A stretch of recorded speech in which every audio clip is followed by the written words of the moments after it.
ప్రతి పువ్వులోనూ మకరందం ఉంటుంది. ప్రతి మనిషి దగ్గర అనుభవ జ్ఞానం ఉంటుంది. ఆ తేనె టీగకు ఆ మకరందం కావాలి. అలాగే ప్రతి మనిషికి ప్రతి ఒక్కరి యొక్క అనుభవ జ్ఞానం కావాలి. దీని పేరు సజ్జన సాంగత్యము.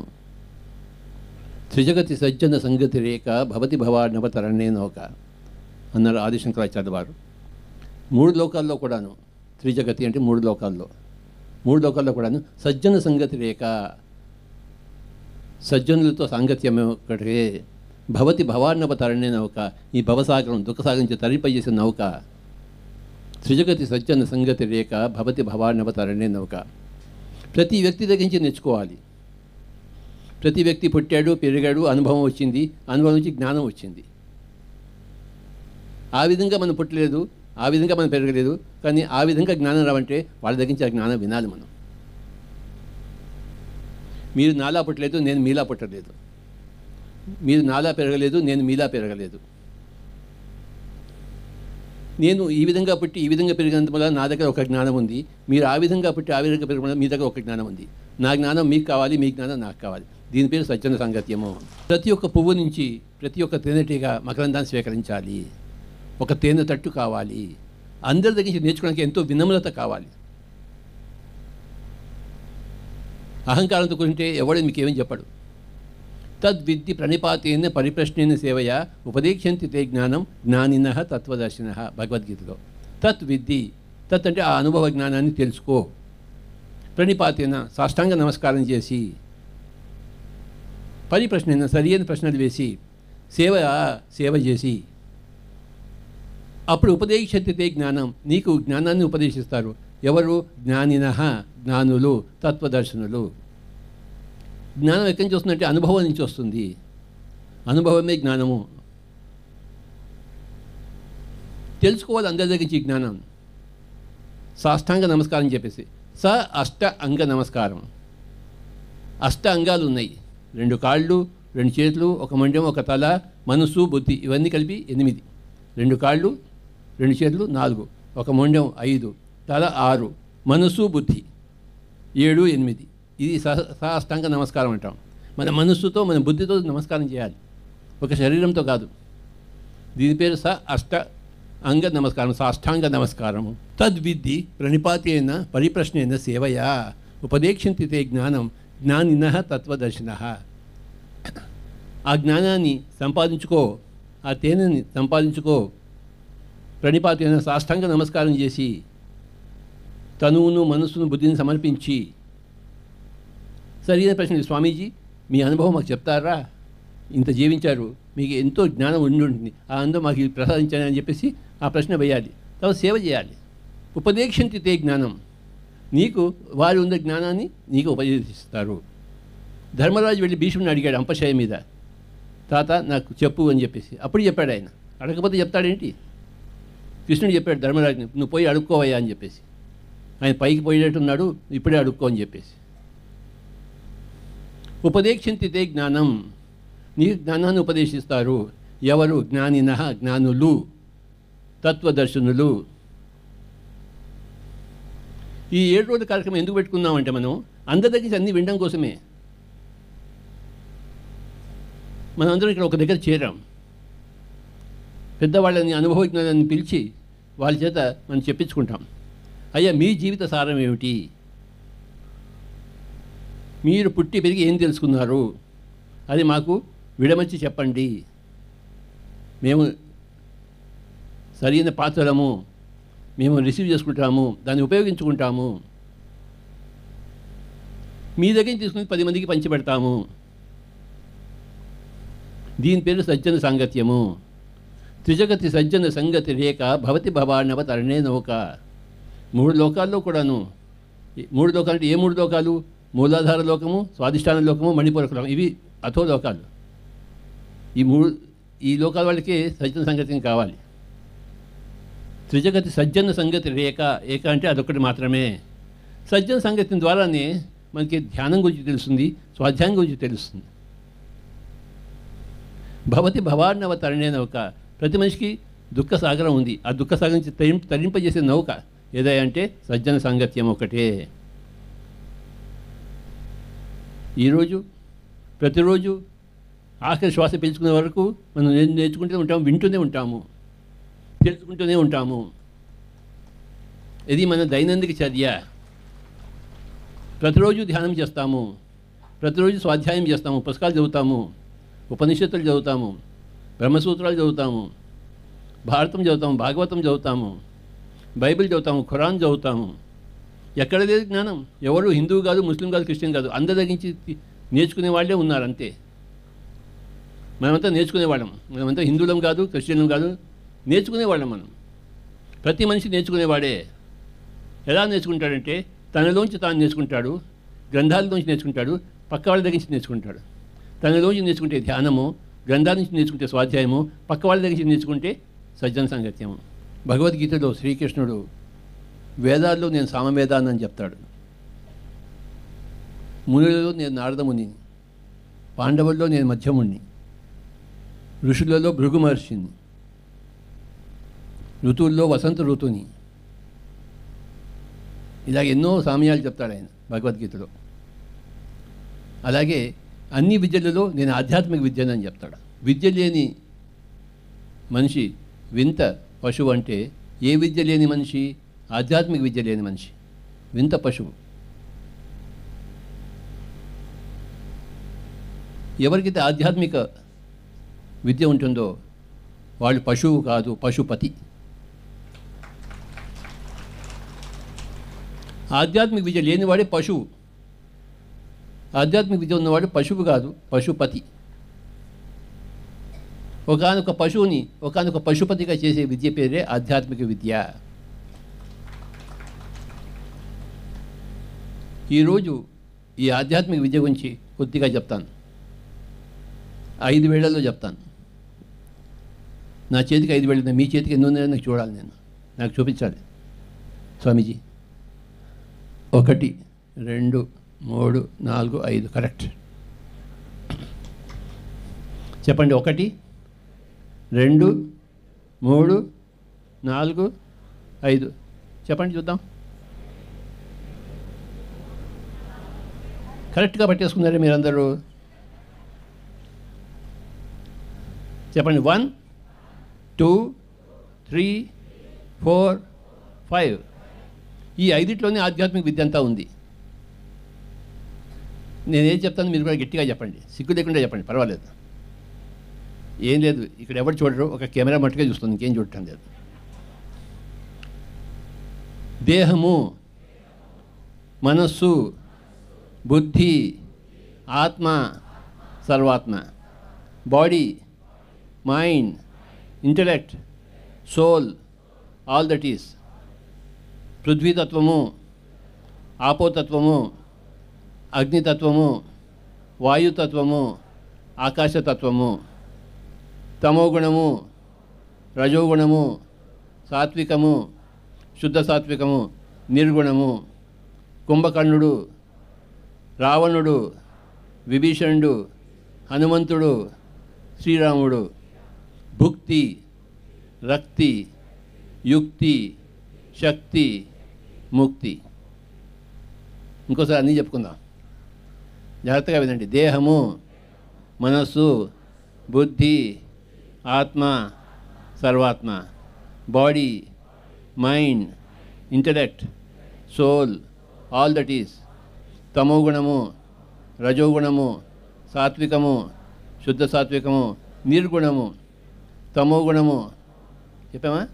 కుంభకర్ణుడు. తమోగుణం అంటే కుంభకర్ణుడు, తినడం పడుకోవడం. తినడం పశువు, కేవలం పశువు. 6 నెలలు తింటాడు, 6 నెలలు పడుకుంటాడు. రజోగుణము రావణుడు, అందరి దగ్గర నుంచి అన్నీ దొబ్బుతుంటాడు. అందరి దగ్గర అవసరం వాడికే కావాలి వాడికి, అదే రజోగుణం అంటే. సాత్వికము విభీషణుడు, మంచి కోరేవాడు. హనుమంతుడు, శ్వాసపుత్రుడు, వాయుపుత్రుడు. శ్రీరాముడు నిర్గుణుడు. తమోగుణం ఉన్నవాడు కుంభకర్ణుడు. రజోగుణం అంటే మనకి అందరికీ అన్ని గుణాలు ఉన్నాయి. మనకి ఒక్కొక్కరు తమోగుణం వస్తుంది, ఒక్కొక్కరు రజోగుణం వస్తుంది, ఒక్కొక్కరు సాత్వికం, ఒకసారి నిర్గుణం వస్తుంది. ఈ 5 మొత్తం అంతా ఉంది. ఇది పృథ్వీతత్వము. ఇది ఆపోతత్వం. ఆపో అంటే వాటర్. అనిల్ అంటే అగ్నితత్వం. ఇది వాయుతత్వము, ఇది ఆకాశతత్వము. శ్రీరాముడు అన్ని చోట్ల ఉన్నాడు, ఆకాశంగా ఉన్నాడు. ఆకాశం ఎక్కడుంది? కనుక మనం 5 ఉన్నాం. ఒక పక్కన శరీరం అయి ఉన్నాము, ఒక పక్కన మనస్సు అయి ఉన్నాము, ఇంకో పక్కన బుద్ధి అయి ఉన్నాము, ఇంకో పక్కన ఆత్మ అయి ఉన్నాము, ఇంకో పక్కన సర్వాత్మ అయి ఉన్నాం మనం.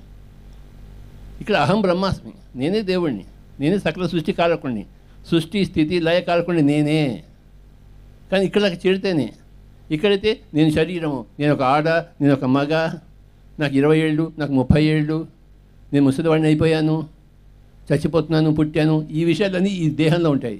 దేహం పుడుతుంది, చేస్తుంది. ఇక్కడ మనస్సు, నేను హిందువుని, నేను ముస్లింని, నేను క్రిస్టియన్ని, నేను షియా, నేను సున్నీ, నేను బ్రాహ్మణుని, నేను క్షత్రియుడిని, నేను ఇండియన్ని, నేను పాకిస్తాన్ని. ఇండియా పాకిస్తాన్ అది శరీరానికి సంబంధించింది కాదు, మనస్సుకు సంబంధించింది. ఇది బుద్ధి. నేను ఎవరికి చెడు చేయను, నేను మంచి చేస్తాను అని ఒక బుద్ధి. నేను ఎవరికి మంచి, అందరికీ చెడే చేస్తాను అనేది రెండో బుద్ధి. ఇది ఆత్మ. ఇక్కడ అసలు స్థితి ఉంది.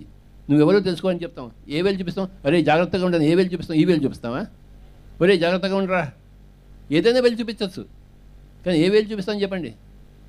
ఈ వేలు చూపిస్తామా? జాగ్రత్తగా ఉండరా అని చెప్పేసి ఈ వేలు, జాగ్రత్త సుమా, ధ్యానం చేయి సుమా, ఆత్మ గురించి తెలుసుకో సుమా, ఆధ్యాత్మిక విద్య తెలుసుకో సుమా. ఇది ఆధ్యాత్మిక విద్య, ఆత్మ విద్య. ఇది తెలుసుకుంటేనే కానీ నీకేది పరిపూర్ణత రాదు.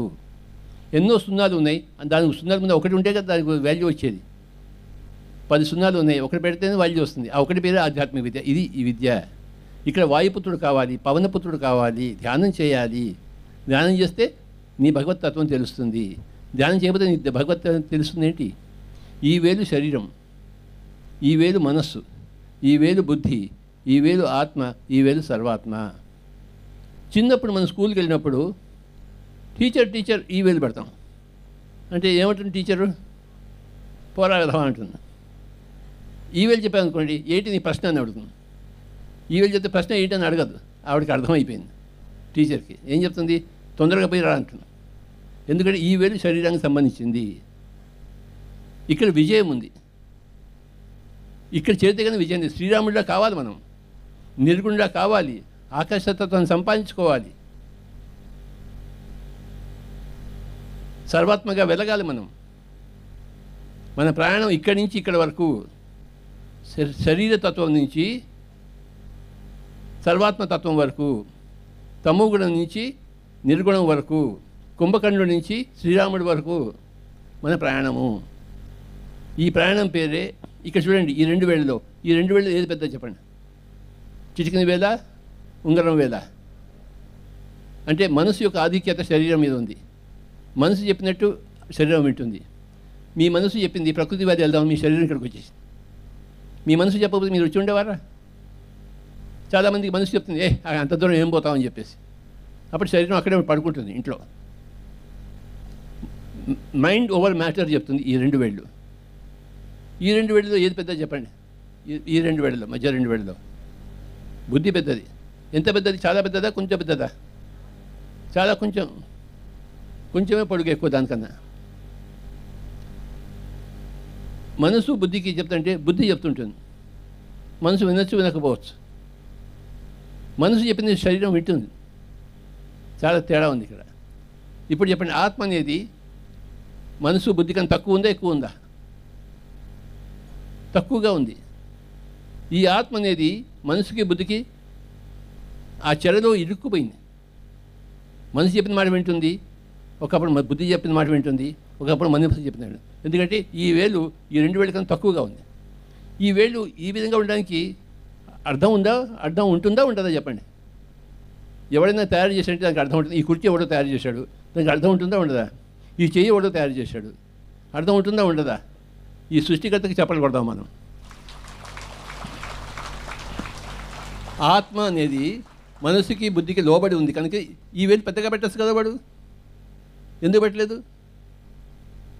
వాడికి తెలుసు. వాడికి ఈ ప్రపంచంలో, ఈ స్కూల్లో ఆత్మ అనేది మనసుకి బుద్ధికి లోబడి ఉంటుంది కనుక ఈ వేలు. ఇప్పుడు ఏం చేయాలి మనం? సర్వాత్మ ఎక్కడుంది? విడిగా ఉంది. 4 వేళ్ళు ఒకవైపు ఉన్నాయి, ఈ వేలు ఒకవైపు ఉంది. 5 వేళ్ళు కలిపి ఉండొచ్చు కదా. ప్రతిదానికి అర్థం ఉంటుందని తెలుసుకోండి. సృష్టిలో ప్రతిదానికి అర్థం ఉంటుంది. మన చేతికి ఎంతో అర్థం ఉంది. ఇప్పుడు ఆత్మ అనేది మనసు బుద్ధి రెండిట్లో ఇరుక్కునుంది. ఆత్మ శరీరానికి ఇరుక్కోలేదు. ఈ వేలు కన్నా పొడుగుగా ఉంది, గుర్తుంచుకోండి. ఈ 2 వేళ్ళు ఏది పొడుగు? ఆత్మ. ఆత్మకి శరీరం మీద కంట్రోల్ ఉంటుంది. అందరూ చేతుల పైకెత్తండి, దీవించండి. కంట్రోల్ ఉందా లేదా మీకు మనసు మీద? మనసు మీద ఉండదు. ఎందుకంటే మనసు వేలు పెద్దది ఆత్మ కన్నా. అభ్యాసం కావాలి. శరీరం మీద కంట్రోల్ కావడానికి అభ్యాసం అక్కర్లేదు. అందరూ చేతుల పైకెత్తండి, గిరగిరా తిప్పండి. అందరూ చేయగలరు. ఎందుకంటే ఆత్మ అనేది శరీరం కానీ పెద్దది. మనసును ఊరికబెట్టండి, మనసును నిర్మనస్సు చేయండి, చూద్దాం. అవుతుంది, కానీ అభ్యాసం కావాలి. అందరికీ గొంతు ఉంది, మరి లతా మంగేష్కర్ గారు పాడరే? గొంతు ఎవరికి లేదు చెప్పండి సార్. బాలమురళీ కృష్ణలా పాడండి మీరు కాస్త. మీకు గొంతు ఉంది కదా? గొంతు ఉంది స్వామి మీకు. సృష్టి ఎందుకు పాడలేరు చెప్పండి? ఆయన సాధన లేదు. సాధన ఉంటే ఈయన బాలమురళీ కృష్ణ బాబులా పాడతాడు. పాడా? అందరికీ వోకల్ కార్డ్స్ ఉన్నాయి, కానీ సాధన లేదు. అలాగే ఈ ఆత్మ అనేది మనసు బుద్ధి యొక్క బందీలో ఉంది. ఏం చేయాలంటే అప్పటికప్పుడు ఏ రోజుకి ఆ రోజు దీన్ని బయటికి తీయాలి. తీసి తీసి తీసి ఈ వేలుతో అనుసంధానం చేయాలి. దీని పేరు ధ్యానము. ఇక్కడున్న వేలు క్రమక్రమంగా అలవాటు చేయాలి దానికి. అరే దూరంగా పో. దేనికి దూరంగా? శరీరానికి మనసుకు బుద్ధికి దూరంగా పో. దూరంగా పోయి పోయి పోయి ఎక్కడ పోతుంది అది? సర్వాత్మతో కలుస్తుంది. ఏ ఆత్మ అయితే సర్వాత్మతో కలుస్తుందో ఆ ఆత్మ పేరు పరమాత్మ. పరమాత్మ అంటే హయ్యెస్ట్ లెవెల్ సోల్. పరమ అంటే హయ్యెస్ట్. పరమ వీర చక్ర స్వామీజీ వారు ఉంటుందిగా పరమవీర చక్ర. సో పరమాత్మ అంటే హయ్యెస్ట్ లెవెల్ సోల్. ఇక్కడున్న సోలు పరమాత్మ, ఇక్కడ జీవాత్మ, ఇక్కడ పరమాత్మ. ఇది సర్వాత్మ. ప్రతిదానికి అర్థం ఉంటుంది. ఇది జీవాత్మ ఇక్కడ ఉంది, బందీ అయి ఉంది జీవాత్మ. దేనికి బందీ అయి ఉంది? శరీరానిక కాదు, మనస్సుకి బుద్ధికి. బందీ అయిన ఆత్మ సర్వాత్మతో కలిసినప్పుడు పరమాత్మ అవుతుంది. శ్రీకృష్ణుడు ఒక పరమాత్మ, బుద్ధుడు ఒక పరమాత్మ, రమణ మహర్షి ఒక పరమాత్మ అయ్యాడా లేదా? ఏమంటాం? భగవాన్ రమణ మహర్షి అంటాం. ఎందుకంటాం భగవాన్ రమణ మహర్షి అని? ఆయన ఇక్కడ చేరాడు. ఎలా చేరాడు? అభ్యాసం ద్వారా. లతా మంగేష్కర్ గొంతు ఆవిడ గొంతులో ఎలాగైంది? చిన్నప్పటి నుంచి ఆవిడే సంగీత సాధన చేసింది. బాలమురళీ కృష్ణ ఏం చేశాడు? చిన్నప్పటి నుంచి సంగీత సాధన చేశాడు. మనం ఏం చేయాలి? ధ్యాన సాధన చేస్తే మనం పరమాత్మ అవుతాము. మనం సర్వాత్మగా ఉన్నాము ఒక పక్కన, జీవాత్మగా ఉన్నాము రెండో పక్కన. కానీ మనం పరమాత్మ కావాలి లక్ష్యమేమో. ఈ వేలు ఎక్కడ రావాలి? ఈ వేలు ఇక్కడ కావాలి. ఈ కుర్రాళ్ళందరికీ ఒకసారి గట్టిగా చెప్పకూడదాం. మీరు వచ్చారు, స్టూడెంట్స్ కూడా వచ్చారు. స్వామీజీ ఇంకొకసారి అందరూ చెప్పండి. ఇదేంటిది? ఇది ఇది ఇది ఇంగ్లీష్లో మైండ్, ఇంటలెక్ట్, సోల్, పృథ్వీతత్వము, ఆపోతత్వము, అనిలతత్వము.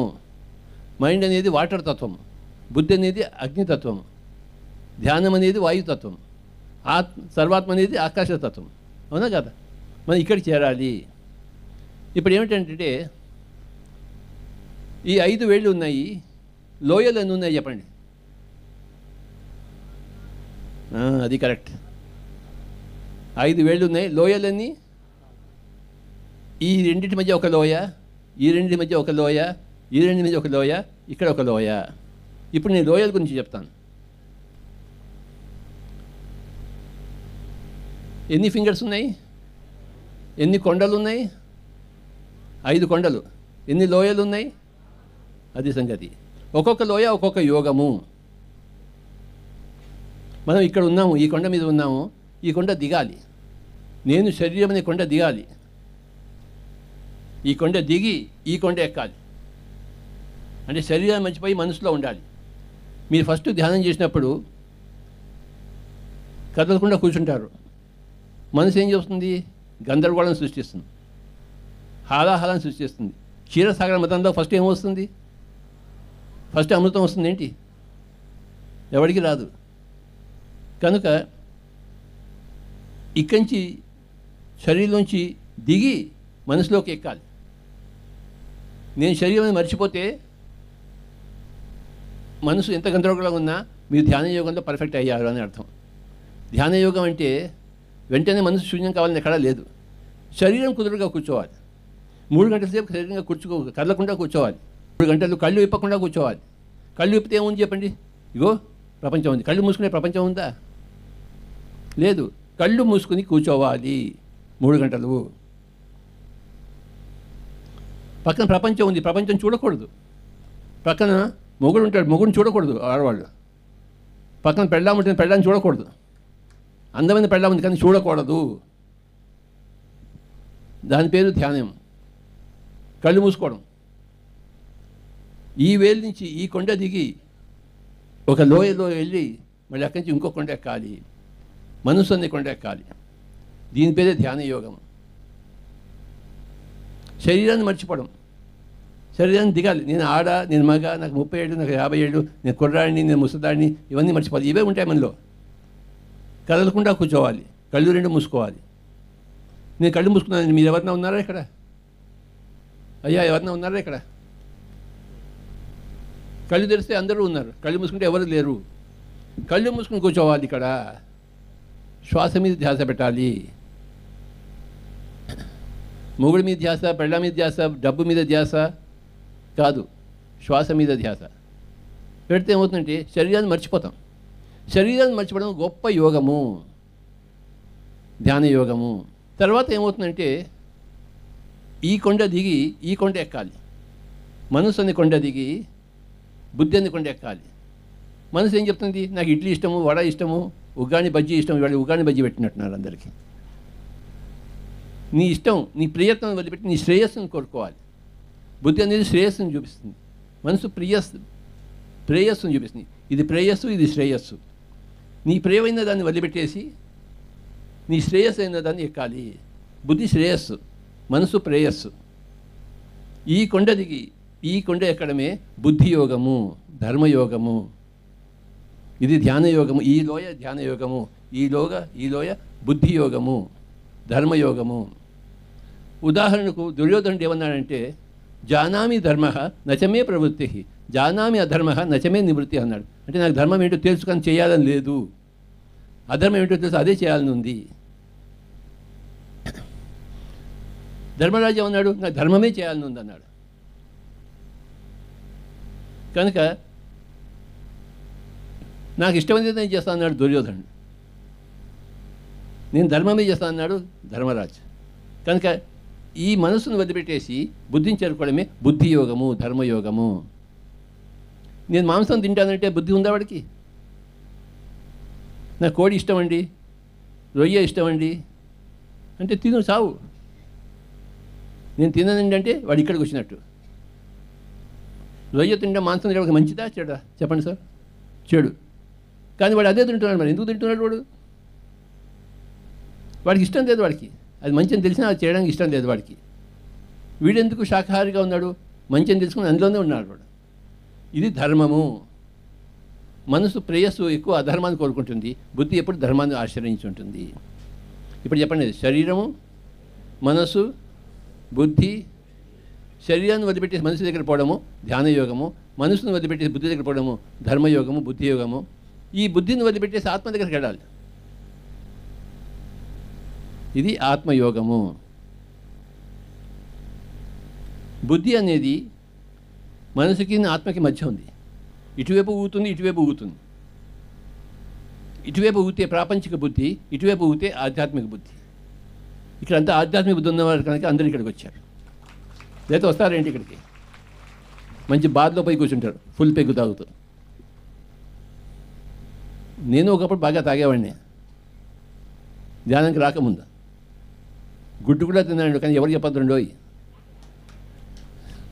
ధ్యానానికి వచ్చిన తర్వాత అది పోయింది, అన్నీ పోయినాయి. ధ్యానానికి వచ్చిన తర్వాత నేను ఆత్మని తెలుసుకున్నాను. ఇక్కడ వచ్చింది బుద్ధి ఆత్మగా మారు. అర్జునుడు కృష్ణుని అడిగాడు, ఎవరు అయ్యా నువ్వు అంటే, అహం ఆత్మ గుడాకేశ, ఈవేలు చూపించాడు. అహం ఆత్మ. తర్వాత ఈవేలు గురించి చెప్పాడు. సర్వభూతాశక్త, నేను అన్ని చోట్ల నేనే ఉన్నాను. ఇక్కడ నేను ఆత్మే ఉన్నాను, ఇక్కడ నేను అన్ని చోట్ల ఉన్నాను. అహం ఆదిశ్చ మధ్యం చ భూతానాం అంతేవచ, నేను అన్ని జీవుల యొక్క ఆదిని మధ్యాన్ని అంతాన్ని ఈవేలు చూపించాడు. ఇది ధ్యానయోగము, ఇది ధర్మయోగము, ఇది జ్ఞానయోగం అంటాం. దీన్ని జ్ఞానయోగం అంటాం. తర్వాత ఆత్మ సర్వాత్మ, ఈ పెద్ద లోయ ఉంది ఇక్కడ. ఇది సేవాయోగం. ఇప్పుడు మనం చేస్తున్నదంతా ప్రకృతి వాళ్ళు ఇది ఏర్పాటు చేశారు. ఎందుకు చేశారు చెప్పండి? వీడంతా విశాఖపట్నం మాస్టర్స్ సేవలో ఉన్నారు. ఇది పెద్ద లోయ, ఇది అనంతమైన లోయ. ఇది సేవ చేస్తేనే నువ్వు ఆత్మగా సర్వాత్మతో ఏకమవుతావు. ఈ లోయను దాటాలి. ఇది అన్నిటికన్నా పెద్ద లోయ, సేవాలోయ. మదర్ టెరెసా ఏం చేసింది చెప్పండి? ఇక్కడ ఉంది ఆవిడే, సేవ చేసింది. బుద్ధుడు ధ్యానం అయిపోయిన తర్వాత ఏం చేశాడు? పోయాడు ప్రపంచం అంతా సేవ చేశాడు.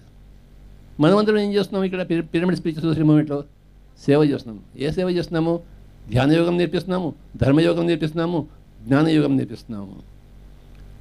ధ్యానయోగం అంటే శరీరతత్వం నుంచి మనసుకి రావడము, ధర్మయోగం అంటే మనసు నుంచి బుద్ధికి రావడము, ఆత్మయోగము జ్ఞానయోగం అంటే బుద్ధి నుంచి ఆత్మకి రావడము, సేవాయోగం అంటే ఆత్మ నుంచి సర్వాత్మకి రావడము. 5 ఫింగర్స్, 4 లోయలు. ఇది నేను తెలుసుకున్న జ్ఞానము. ఇంకొకసారి చెప్పండి. దేహము, మనస్సు, బుద్ధి, ఆత్మ, సర్వాత్మ. ఈ 5 వేళలో ఒకటే వేలు కనబడుతుంది. మీ మనసు నాకు చూపించగలరా? మీ బుద్ధి నాకు చూపించగలరా? నా ఆత్మని మీరు చూడగలరా? సర్వాత్మని చూడగలరా? దేహమే కనపడేది, మిగతా 4 కనపడనివి. కనపడవని కానీ ఉన్నాయా లేవా? ఉన్నాయి. ఇక్కడ ఉన్న మనసు లేని వాళ్ళు ఉన్నారా? బుద్ధి లేని వాళ్ళు ఉన్నారా? ఆత్మగా లేని వాళ్ళు ఉన్నారా? సర్వాత్మ కాని వాళ్ళు ఉన్నారా? కానీ చూపించండి. చూపించబడదు, చూడలేము, చూపించబడదు, కానీ తెలుసుకోబడుతుంది. చూడవలసింది ఒకటే, శరీరమే. ఇది ఒక్కటే ఉంది అనుకుంటే లాభం లేదు. అది నాస్తికవాదం. నాకు కనపడిందే సత్యం అని చెప్పేసి.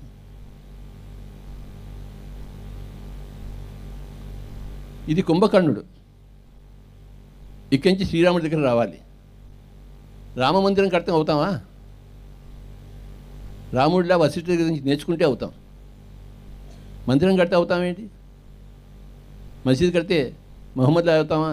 మందిరం కడితే రాముడిలా అవుతామా? చర్చ్ కడితే జీసస్ క్రైస్ట్లా అవుతామా? ఏం చేయాలి? 4 లోయలు. ధ్యానయోగము అభ్యసించాలి, ధర్మయోగము, నీ తిండి మానాలి, రక్తపు కూడు మానాలి, తర్వాత ఆత్మగా తెలుసుకోవాలి, తర్వాత సర్వాత్మగా మారాలి, సేవ చేయాలి, ఎంతో సేవ చేయాలి. ఇది నాది 6వ జన్మ, సేవ చేస్తున్న జన్మ. ఏ సేవ చేస్తున్నాను? అందరికీ ధ్యానయోగం చెప్తున్నాను, ధర్మయోగం చెప్తున్నాను, జ్ఞానయోగం చెప్తున్నాను. ఈ 3 యోగాల గురించి చెప్పడమే నా సేవ. ఇది 6వ జన్మ నాది. నాలాగా ఉన్నవాళ్ళు ఇక్కడ అందరూ ఉన్నవాళ్ళు. ఎన్నో యోగాలు చేసి వచ్చున్నారు, పరిపక్వం అయి ఉన్నారు. ఇది మన అందరిది అంతిమ జన్మ. స్కూల్లో 10th అయిపోయిన తర్వాత ఎక్కడికి వెళ్తాను చెప్పండి? స్కూల్లో 10th అయిపోయింది, ఇంకా స్కూల్లో ఉంటాడా వాడు? స్కూల్లో ఉంటాడు. 11th వెళ్తాడు, కాలేజీకి వెళ్తాడు. అలాగే ఈ భూమండలం ఒక స్కూలు. ఈ స్కూల్లో మనం ఉండము. ఎందుకంటే నేర్చుకోవడం అయిపోయింది, నేర్పించడం కూడా అయిపోయింది. నాకు నేర్పించడం కూడా అయిపోయింది. 6 జన్మలుగా నేర్పిస్తున్నాను, ఇంకెంత నేర్పిస్తాను? ఇంకో టీచర్కి అవకాశం ఇస్తాం. మనమే వస్తాం ఏంటి? ఎప్పుడు ఒకడే ఉన్నాడా టీచరు? ఎంతమంది ఉన్నారు టీచర్లు? ఎంతమంది అయినా ఉన్నారు టీచర్లు? ఒక టీచర్ పోతే ఇంకో టీచర్ వస్తాడు. మనమే ఉండాలి. ఎక్కడ రూల్ ఉందా? మనం కాలేజీకి వెళ్తాము, పై లోకాలకు వెళ్తాము. ఎన్నో లోకాలు ఉన్నాయి. స్కూల్ వదిలిపెట్టి పై లోకాలకు వెళ్తాము. ఇక్కడ ఉన్నవాడు ఎవడు ఇంకో జన్మ ఎత్తాడంటే నేను పోలీసుకి రిపోర్ట్ ఇస్తాను. లేకపోతే మన సత్యనారాయణ గారికి, బ్రిగేడియర్ గారికి, మిలిటరీకి రిపోర్ట్ ఇస్తాను. అయ్యా, ఎన్ని కొండలు ఉన్నాయి, ఎన్ని లోయలు ఉన్నాయి? శరీరతత్వం నుంచి మనసుకు పోవడమే ధ్యానయోగము, మనసు నుంచి బుద్ధికి వైపు పోవడమే ధర్మయోగము, బుద్ధియోగము, బుద్ధి నుంచి ఆత్మ వేపడమే ఆత్మయోగము, ఆత్మ నుంచి సర్వాత్మ పడే సేవాయోగము. సేవ అంటే నిష్కామ కర్మ. సేవ అంటే ఏంటి? కర్మణ్యేవాధికారస్తే మా ఫలేషు కదాచన మా కర్మఫల హేతుర్భూర్మాతి ఏ సంగోస్వకర్మణి. నువ్వు కర్మ చేయడమే ఉంది కానీ కర్మఫలం ఆశించడానికి లేదు. ఆశించిస్తే అది బిజినెస్ అవుతుంది, సేవ అవుతుందా? నేను కర్మ చేశాను, దాని ఫలం ఆశిస్తే బిజినెస్ అవుతుంది. నేను ఇంత చేశాను, నాకు ఇంత ఇయ్యి. నువ్వు ఇచ్చి తీరాల్సిందే, ఎందుకంటే నీకు చేశాను కదా. నువ్వు ఇచ్చి తీరాల్సిందే అంటే బిజినెస్ అది. నేను చేశాను కానీ నాకేం అక్కర్లేదు. నిష్కామ కర్మ సేవాయోగము. కర్మణ్యేవాధికారస్తే మా ఫలేషు కదాచన మా కర్మఫల హేతుర్భూర్మాతి సంగోస్ అకర్మణి. కనుక పిరమిడ్ స్పిరిచువల్ సొసైటీ ఎక్కడుందంటే అంత సేవా యోగంలో ఉంది. 40 ఏళ్ల కిందట నేను సేవలో వచ్చాను. ఎందుకంటే అప్పటికి నా ధ్యానం కంప్లీట్ అయింది, నా ధర్మం కంప్లీట్ అయింది, నా జ్ఞానయోగం కూడా కంప్లీట్ అయింది. ఎప్పుడైతే కంప్లీట్ అయిందో ఈ లెవెల్ కంప్లీట్ అయితే ఈ లెవెల్లోకి వచ్చాను. 40 ఏళ్ళ నుంచి నేను ప్రతి ఒక్కరికి ధ్యానం చెప్తున్నాను, ధర్మం చెప్తున్నాను, జ్ఞానం చెప్తున్నాను. ధ్యానం ఎలా చెప్తున్నాను? అరే కళ్ళు 2 మూసుకో, శ్వాస మీద ధ్యాస పెట్టినదే ధ్యానం. ఒరే మాంసం తినకు, శాకాహారమే తిను అంటే అది ధర్మయోగం. నువ్వు శరీరం కాదు, ఏమీ కాదు, నువ్వు తండ్రి కాదు, తల్లి కాదు, ఏమీ కాదు, నువ్వు ఆత్మవి అని చెప్తే అది ఆత్మయోగము, జ్ఞానయోగం. నువ్వు ఇక్కడ సేవ చేయడం కోసమే వచ్చావు, ఇంకో దానికోసం పుట్టలేదు నువ్వు అని చెప్పి సేవాయోగం చేపిస్తున్నావు. 4 యోగాలు నేర్పించడం కోసమే ఇగో ఎవ్రీ పిరమిడ్ మాస్టర్ ఉన్నాడు.